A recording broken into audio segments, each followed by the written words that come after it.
दोस्तों, एक ट्रेन का सफर, एक युवती जो घर जाने के लिए निकलती है लेकिन कभी पहुंचती ही नहीं, चलती ट्रेन में रहस्यमय और फिल्मी स्टाइल में गायब हो जाती है। ये कोई फिल्म का सीन नहीं, असलियत है दोस्तों।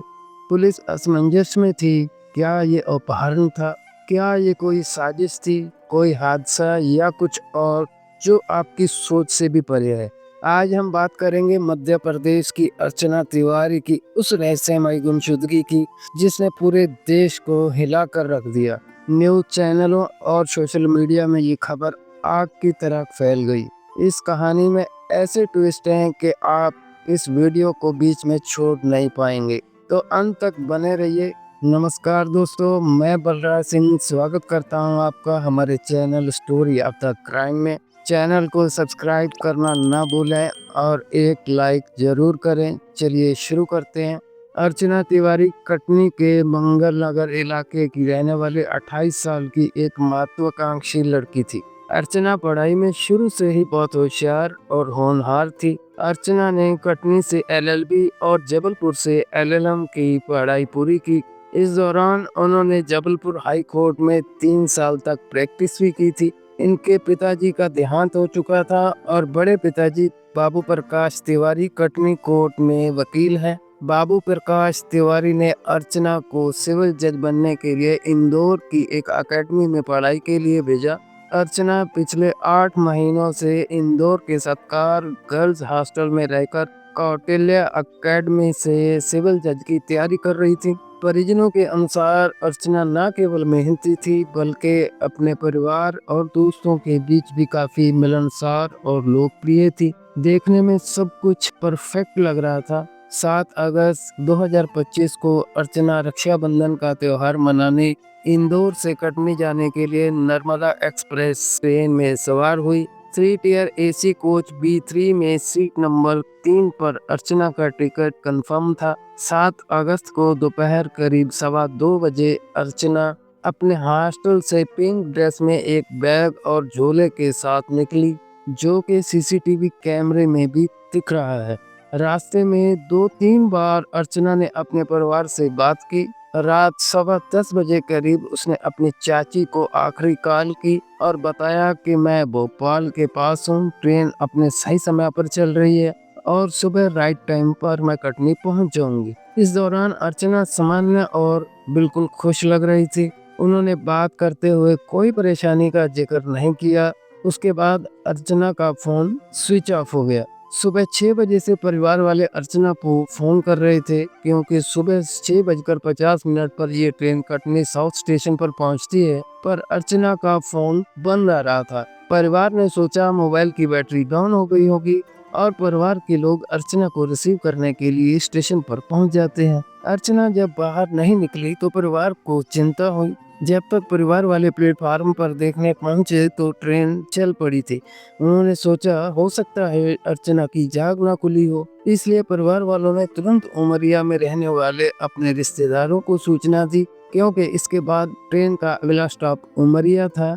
रिश्तेदार भी तुरंत उमरिया रेलवे स्टेशन पर पहुंचे और ट्रेन के कोच B3 में जाकर देखा, जहां अर्चना के बर्थ पर उनका सामान तो मिला लेकिन अर्चना का कोई अता पता नहीं था। साथ में यात्रा कर रहे यात्रियों ने बताया कि उन्होंने अर्चना को रात तक अपनी बर्थ पर देखा था, लेकिन उसके बाद कोई जानकारी नहीं है। परिवार को समझ में आ गया कि जरूर कोई अनहोनी हुई है। बिना देर किए परिजनों ने तुरंत कटनी के GRP थाने में गुमशुदगी की रिपोर्ट दर्ज की, जिसे 0 FIR के तहत भोपाल ट्रांसफर कर दिया गया, क्योंकि भोपाल से ही अर्चना ने आखिरी बार परिवार से फोन पर बात की थी।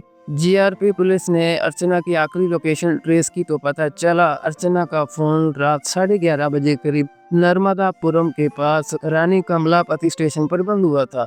पुलिस और GRP ने इस मामले में कई दिशाओं में जांच शुरू की, लेकिन कोई ठोस सुराग नहीं मिला।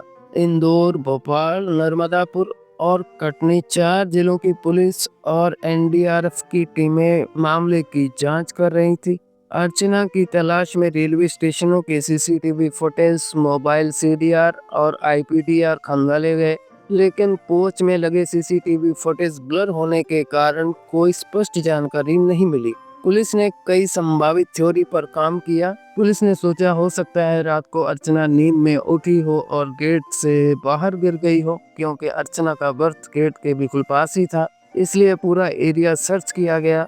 नर्मदापुरम के पास ही नर्मदा नदी बहती है और अर्चना की आखिरी लोकेशन भी यहीं की थी। एक आशंका ये भी थी कि शायद वे चलती ट्रेन से नदी में गिर गई। पुलिस और एनडीआरएफ ने नदी में 3 दिन तक तलाशी अभियान चलाया। नदी में गोताखोर उतारे गए लेकिन कोई सुराग नहीं मिला। पुलिस ने ये भी जांच की कि कहीं अर्चना ने आत्महत्या तो नहीं की। हालांकि उनकी चाची के साथ आखिरी बातचीत में वे सामान्य लग रही थी और ना ही उनके दोस्तों या हॉस्टल के सीसीटीवी फुटेज में कोई परेशानी का संकेत मिला था।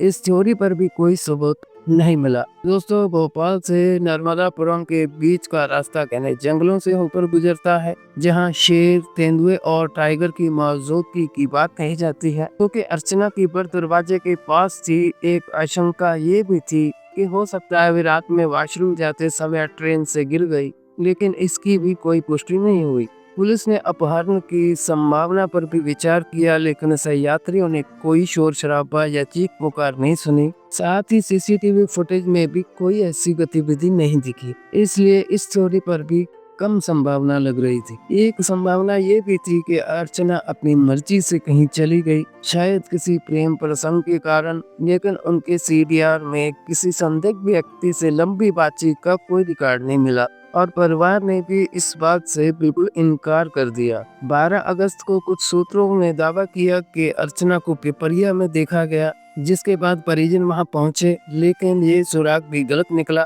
कटनी के बीजेपी सांसद वीडी शर्मा ने 13 अगस्त को दावा किया कि पुलिस ने अर्चना को ट्रेस कर लिया है, लेकिन तब तक पुलिस ने भी इसकी कोई पुष्टि नहीं की थी। कटनी के यूथ कांग्रेस जिला अध्यक्ष दिव्यांशु मिश्रा, जो अर्चना को अपनी बहन मानते हैं, उन्होंने जानकारी देने वाले को 51,000 रुपए का इनाम देने की घोषणा की है। कटनी पुलिस ने भी इस सूचना देने वाले के लिए इनाम की घोषणा की है, जिसमें गोपनीयता रखने का भी वादा किया गया है। क्या ये अपहरण था या कोई दुश्मनी? सोशल मीडिया पर बहुत सारी अफवाहें उड़ने लगी। लव एंगल है, किसी की रूह का काम है, परिवार रो रहा था, दोस्त हैरान थे। उधर पुलिस ने जांच में अर्चना के इंस्टाग्राम को ट्रेस कर लिया, जो नेपाल में किसी मोबाइल पर एक्टिव हुआ था, और फिर सामने आया एक नाम, शाहरांश जैन। शाहरांश इंदौर में ड्रोन कंपनी में काम करने वाला लड़का था, जिसने हाल ही में अपना स्टार्टअप शुरू किया था। अर्चना और शाहरांश की दोस्ती जनवरी 2025 से थी। क्या ये सिर्फ दोस्ती थी या कुछ ज्यादा? पुलिस को शक हुआ और एक और संदिग्ध तेजिंदर सिंह, एक कैब ड्राइवर जो अर्चना को अक्सर घुमाने के लिए लेके जाता था। लेकिन जब पुलिस जितेंद्र के घर पहुंची तो पता चला कि तेजिंदर पर दिल्ली में पुराना फ्रॉड का केस था और वो गिरफ्तार हो चुका है। क्या तेजिंदर ने मदद की या ये सब एक बड़ी साजिश का हिस्सा था? पुलिस को सुराग मिला कि अर्चना सुजालपुर पहुंची थी, जहां वो 2 दिन तक रुकी थी। इसके बाद 2 दिन हैदराबाद में, फिर दिल्ली आई और उसके बाद वो नेपाल काठमांडू में 4 दिन तक रुकी। 2 देश, 4 शहर, सुजालपुर, हैदराबाद, दिल्ली, काठमांडू। क्या वो भाग रही थी या कोई उसे ले जा रहा था? पुलिस ये सब जांच चुपचाप गोपनीयता से कर रही थी। एक और ट्विस्ट, ग्वालियर के सिपाही राम तोमर ने अर्चना के लिए ट्रेन टिकट बुक किया था। राम तोमर को हिरासत में लिया गया, पूछताछ हुई, परिवार की नींद उड़ी हुई थी। 12 दिन बीत चुके थे। क्या अर्चना जिंदा भी है या फिर किसी को कुछ नहीं पता था। मीडिया में पूरी कवरेज मिल रही थी इस खबर को।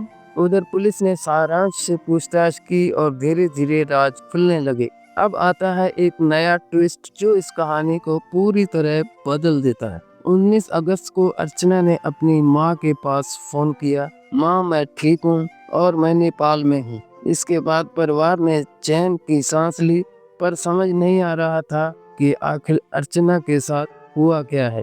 20 अगस्त 2025 को पुलिस ने अर्चना को उत्तर प्रदेश के लखीमपुर खीरी जिले से नेपाल बॉर्डर के पास से बरामद कर लिया, सुरक्षित और बिल्कुल ठीक। इसके बाद अर्चना को भोपाल लाया गया, लेकिन सवाल ये कि वो गायब क्यों हुई। सच ये था कि अर्चना खुद इस पूरे प्लान की मास्टरमाइंड थी।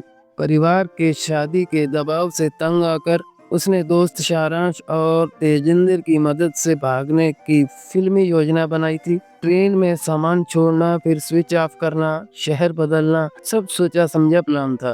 कोई जबरदस्ती नहीं हुई थी, सब उसने अपनी मर्जी से किया था। पुलिस ने प्रेस कॉन्फ्रेंस करके बताया कि परिवार चाहता था कि अर्चना शादी कर ले, लेकिन वो अपनी आज़ादी और करियर पर फोकस करना चाहती थी। रिश्ते वगैरह आ रहे थे जिसमें इसको शादी नहीं करनी थी। लगभग 3 से 4-5 शादी के प्रपोजल आने के बाद में कुछ इश्यूज हुए, शादियाँ टूटी या उसको नहीं करना था, उसने ना बोल दिया।